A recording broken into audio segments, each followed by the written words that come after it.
Hey guys, just to let you know, I did change a few things on the character that you're about to see, so if you click the link, some of the stuff that I say may be wrong and opposed to what you see in the link. Go with what you see in the link, but most of it that I say is right, just know that some of it's wrong. Either way, let's get into the video. Hey guys, and welcome back to the Blue 7 channel. Now today, we're here with another Dota 2 Hero Spotlight. Today we have Raylin, a custom character that I want to have put into the Dota Cinema Community Hero and Items Project mod, or CHIP for short. So, as you can see, this is my own character as once again, and here we have Raylin. She is a ranged support nuker, and I don't know how I misspelled nuker. Either way, let's start off with a bang, with her summary. Raylin is an intelligence support or nuker hero who can deal damage or heal her allies depending on where she is on the map. I'm going to tell you this in advance. Raylin has certain abilities based on whether she's on the Dire or Radiant side, but this doesn't mean that it's permanent. That means you're just going to be spending most of your time on one side, and it doesn't mean you're on that team. If Raylin is on the side of the Radiant, like she walks over to the Radiant part of the map, she'll get her Radiant abilities. If Raylin walks over to the Dire part of the map, she'll get her Dire abilities. And I'll show you how that comes into play later. For right now, let's assume that she's on the Dire team. I'll be skipping around with some abilities, that way I know. That way you guys can at least keep track.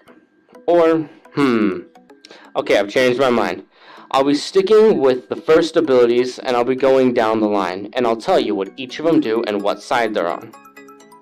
I probably should specify which one's on what side. Alright, so, her first ability. Oh, and by the way, I must say, these pictures are not mine. I have links down below to their actual makers. I'm not taking any credit for this. This goes to them. So, that first ability is Corrupt Blast. This is of course her first ability on the Dire side. Unit target ability.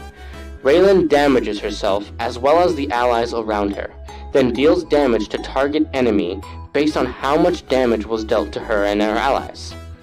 So mainly, it's pretty simple. Damage all allies around you and shoot it. It must be noted that this cannot kill people. Well, cannot kill your allies at least. You can't deny them this way. And it's pretty simple. Now, the Radiant counterpart to it is called Sacred Grounds. It is a unit target ability, meaning that just like the Corrupt Blast, point and click. Raylin deals damage to an enemy based on how much health they have, based on like how much they currently have, not their max. All damage done to the enemy will heal Raylin's surrounding allies, and I must say this isn't a heal over time. This is a straight up restorative burst, meaning damage and a heal. So Sacred Grounds is pretty cool. We move on to our next ability called Landmaster. This has no Dire counterpart. This explains everything. When Raylin is on the Dire side of the map, she will change in appearance and skill set. Same goes for the other way around when she is on the Radiant side. When on either side, Raylin will give buffs to her allies depending on what side she's on. Meaning, if you're on the Dire side, you're going to give a bonus to them, and if you're on the Radiant side, you're going to give a different bonus to them. Think of Crystal Maiden's Arcane Aura. It's a global bonus, except Raylin's just changes based on where she is. Moving down next, we have her third ability, which does alternate. We have Parasitic Leap, which is one of her Dire abilities. Raylin will leap at target enemy, latching onto him and dealing damage while latched. And keep in mind this is a unit target channel ability. Any damage dealt will also heal Raylin based on current health of the enemy. Meaning, think of Huskar's leap, but she's just going to stay on him, basically eating him, healing herself. Now, we move on to the next one. It's a Radiant counterpart called Fungal Leap. It's a unit target channel ability, same as the other one. And keep in mind, these are channelable, meaning you can stun them to stop the channel. Raylin will leap at target enemy, latching onto them. While latched, Raylin will deal damage. All damage dealt will heal allies in a radius around Raylin, based on max health of the enemy. So the other one is current health, this one is max.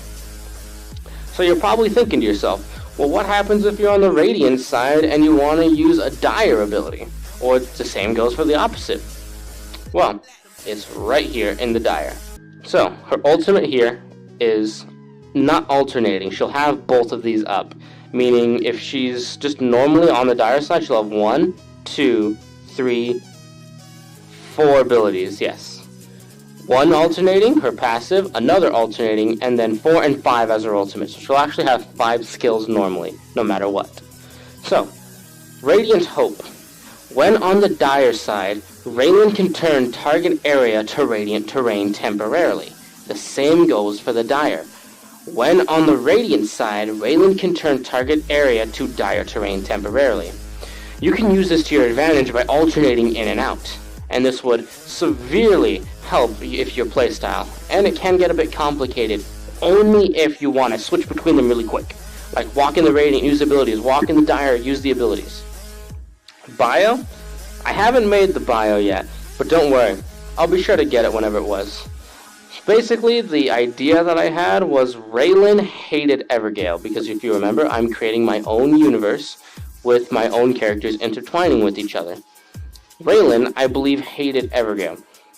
She didn't want the whole peace thing that Evergale stood for. So she went off on her own. Whenever she found out that Evergale managed to, attack everybody, whenever she got pissed off and did her whole magic thingy, she got pretty upset how she thinks that she stole her idea. So Raylin led a series of raids on the underwater people, starting a rebellion. And that's where she is right now. Ignore the stats because I can't really do anything with that. Now, let's look at the specifics of the abilities. Now, if you don't want to see this, go ahead and skip it. But I'm going to keep going. So, Corrupt Blast, which is her first ability, which hurts her allies and then yourself to damage. It's a magical type damage. Pierces spell immunity, no it does not. But damage to allies is 100, 150, 200, 250. Now, if you get your whole team in this with 5 people, that's in a burst of 1,000 damage. But keep in mind, you're also hurting your allies in the meantime, so make sure you got like a good healer or something, like an Omni Knight. And so damages allies. This includes, let's say Omni Knight spell does his little spell immunity thing. You will not damage your allies this way, and it will not count towards the damage. Cast range 600. And the cooldown is 10, 9, 8, 7, with the mana cost increasing by 10 each time, all the way up to 130. The ability lore, again, I'm still working on this one, but I thought I'd put it out there mainly just cuz. Moving on to the next one, we have Sacred Grounds, which is the same thing. So, Raylin deals damage, remember, she deals damage based on how much health they have, I believe. Hold up. Yes, this is based on this is based on their current HP. Sacred Grounds. The damage type is magical. Pierces spell immunity, no. Damage per 100 HP would go up in increments of 30, 40, 50, then 60. Now think about this. If something were to have 1,000 health, then that means she could shoot it, and then essentially, if it has 1,000 health at max level, she's going to be healing 600 in the radius around her. Now, cast range is 600, and what I also meant to do was put in the radius around her, but the radius of heal would also be around 600. The mana cost and everything is the same over here. Landmaster. This was her passive that buffed her allies globally. So, as you can see, when she's on the dire side, she'll give her allies a slight attack bonus.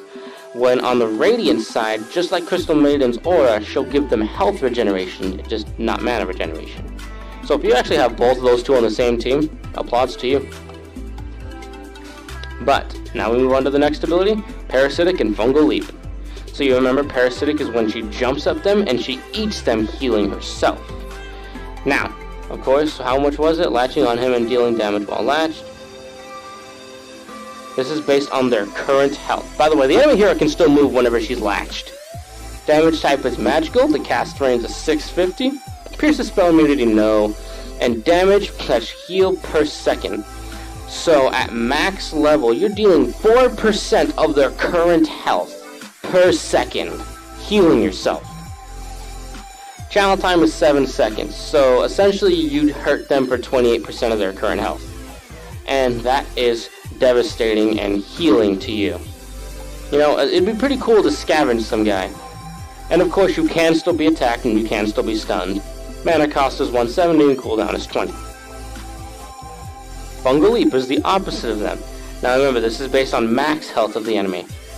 So remember, you hit them and you heal all allies. This does not mean you heal yourself though. Damage type is magical. Spell immunity no. Cast range 650.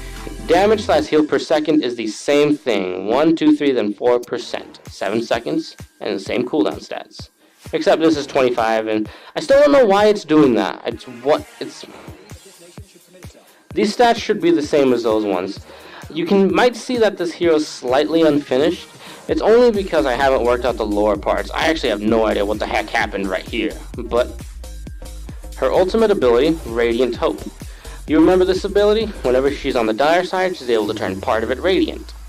And your team has full sight of the selected area. Think of like Broodmother's web, except you see everything there. 200 and its cooldown is 60.